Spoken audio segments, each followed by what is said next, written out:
Sehingga orang Yahudi bersembunyi di belakang batu dan pokok. Pada ketika itu batu atau pokok akan berkata, wahai orang Muslim, wahai hamba Allah, ini Yahudi ada di belakang. Apa begitu?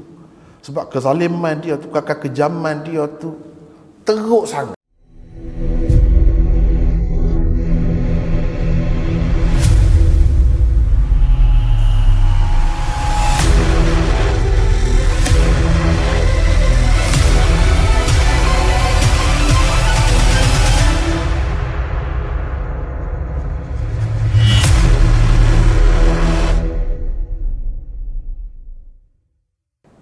Rasulullah sallallahu alaihi wasallam telah cerita, antaranya di dalam hadis Muslim juga, dan hadis kitab-kitab lain pun ada sebut juga, disebutkan apa? Rasulullah sallallahu, dari riwayat daripada Abu Hurairah, yang ni, yang lain riwayat sahabat yang lain banyak lagi. Rasulullah sallallahu alaihi wasallam bersabda, la taqumus sa'ah hatta yuqatil al-muslimun al-yahud fayaqtuluhum al-muslimun hatta yakhtabi al-yahudi min wara'il hajar wasyajar فيقول الحجر أو الشجر يا مسلم يا عبد الله هذا يهودي خلفي فتعالى فاقتله إلا الغرقد فإنه من شجر اليهود. Ini antara hadisnya. Nabi SAW bersabda, maksudnya kiamat tidak akan berlaku. Dia sebut kiamat tidak akan berlaku. Jadi berapa abad dulu tak ada ni orang Yahudi berpencar-pencar, rata. Ada rata Yahudi ni dalam dunia. Ada di Rusia, Ukraine tu tempat perang sekarang ni, tu ramai tu Yahudi sana. Rata dunia dia, Amerika, di mana-mana ada Yahudi. Di Jerman dulu semasa Hitler dulu benci kepada puak-puak Yahudi, dia bunuh ramai-ramai. Ni sejarah Yahudi, kalau kita baca banyak sangat sejarah Yahudi. Tapi tak ada negara. Selama mana dia tak ada negara? Selepas Nabi SAW pesan kepada sahabat-sahabatnya, akhrijul yahud min jaziratil Arab. Yahudi tu hampir dah dekat, dia nak dekat dah dengan Mekah. Di Madinah tu pun, ekonomi Madinah pada ketika Nabi mula-mula pergi dikuasai oleh Yahudi sampai ke situ. Tetapi dengan hikmah, kebijaksanaan Rasulullah SAW, politik dan dasar pemerintah Rasulullah pada masa itu, berdasarkan perjanjian yang dibuat dengan semua rakyat, termasuk orang-orang kafir Yahudi, kerana mereka itu khianat, melanggar perjanjian, mereka disingkir sedikit demi sedikit. Banu Nadir, Banu Quraizah disingkir daripada Madinah, tak ada di Madinah, duduk di Khaybar. Kemudian di Khaybar itu pun di zaman Nabi SAW dikuasai oleh Nabi SAW. Mereka hanya jadi kuli saja, pekerja saja di situ. Kemudian Nabi SAW pesan dekat dia nak wafat, akhrijul yahud min jaziratil Arab. Kamu keluarkan Yahudi daripada semenanjung Arab semua sekali. Itu berlaku di zaman Sayyidina Umar. Tengok dia sebut akhrijul yahud, berlaku apa dia sebut. Kamu keluarkan. Betul ke tidak keluarkan? Siapa yang keluarkan? Sahabat dia keluar. Jadi tak ada.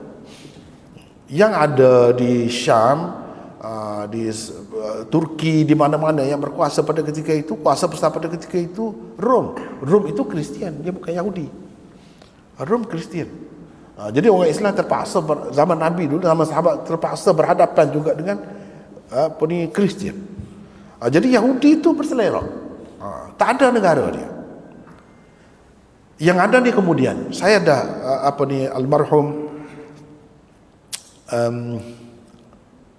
Ustaz Labib Ahmad, seorang pengarang yang terkenal dahulu, dia hadiahkan kepada saya satu atlas yang ditulis oleh pakar-pakar orang-orang Islam kita di kalangan Arab, diketuai oleh Dr. Hussein Mu'nis di Mesir.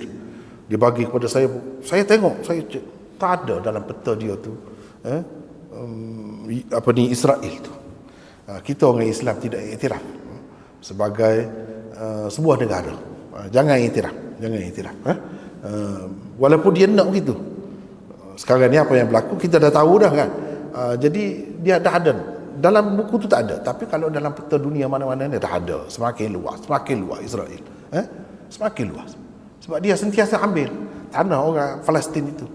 Jadi kehendak Allah SWT berlaku. Kalau kita perhatikan Dajjal di mana, Dajjal itu daripada keturunan apa? Yahudi, jelas dalam hadis sebutkan. Dan Nabi Isa akan turun di mana? Di sebelah mana? Di sebelah itu, kawasan itu, semuanya. Tapi cuba bayangkan ketika Yahudi ni tak ada negara, siapa boleh bayangkan akan berlaku seperti yang berlaku sekarang? Akan berlaku perang, akan berlaku akhirnya kemuncaknya Nabi Isa turun di situ, dekat Bab Lud disebut tu, turun di situ dan akan bunuh Dajjal.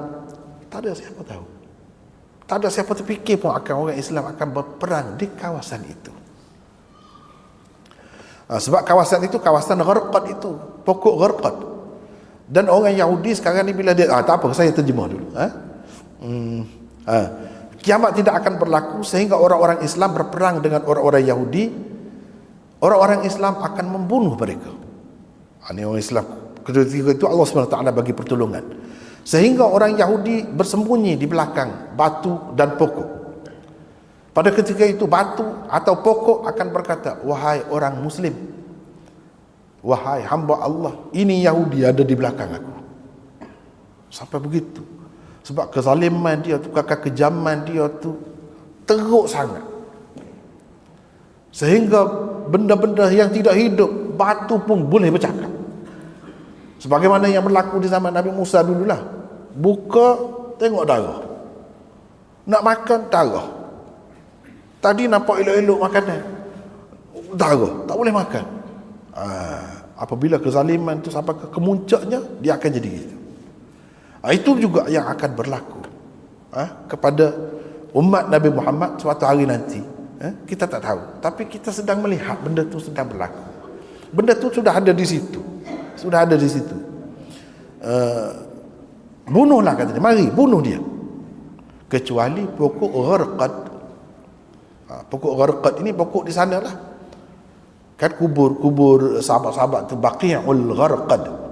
Pokok Gharqad itu. Di kawasan itu ditanam pokok tu. Sekarang ni Yahudi tanam banyak pokok ni, walaupun dia tak percaya kepada Nabi kita ni. Tapi kalau ada untung ni macam ni, dia banyak tanam pokok ni. Jadi ini semua menjadi bukti, menjadi bukti kebenaran apa yang disebutkan oleh Rasulullah sallallahu alaihi wasallam. Lebih jelas lagi dalam satu hadis yang lain yang diriwayatkan oleh Nahik bin Suraim As-Sakuni, nama sahabat itu, dia kata Rasulullah sallallahu alaihi wasallam bersabda, la tazaluna tuqatiluna al-musyrikin hatta yuqatila baqiyatukum ad-dajjal bil Urdun ala an-nahr antum syarqiyuhu wa hum gharbiyuhu. Tak boleh nak bayar. Kalau baca hadis ini kan nampak jelas. Kamu akan terus memerangi orang-orang musyrikin. Nabi akan terus memerangi orang-orang musyrikin, sehingga yang baki di kalangan kamu, yang tersisa di kalangan kamu akan memerangi Dajjal. Memerangi Dajjal di Urdun. Mungkin orang tak faham, orang ingat Urdun, sekarang ni Urdun tahu Urdun, Jordan lah. Tapi suatu ketika dulu orang tak tahu nama tu. Orang tak tahu nama tu. Bukan, nama tu ada tu. Baik, kita tengok. Dekat sungai. Dekat sungai. Kamu di sebelah timurnya, mereka di sebelah barat. Cuba tengok siapa sekarang ni. Kamu di sebelah timur, mereka di sebelah barat. Siapa? Yahudi lah sebelah barat tu, Israel lah. Yang sebelah sini ni, negara-negara Islam yang ada, Palestin apa semua. Ini dalam Ma'rifatus Sahabah li Abi Nu'aim ada sebut begitu. Sahabat ni kata tak tahu Urdun tu di bumi mana, dia tak tahu.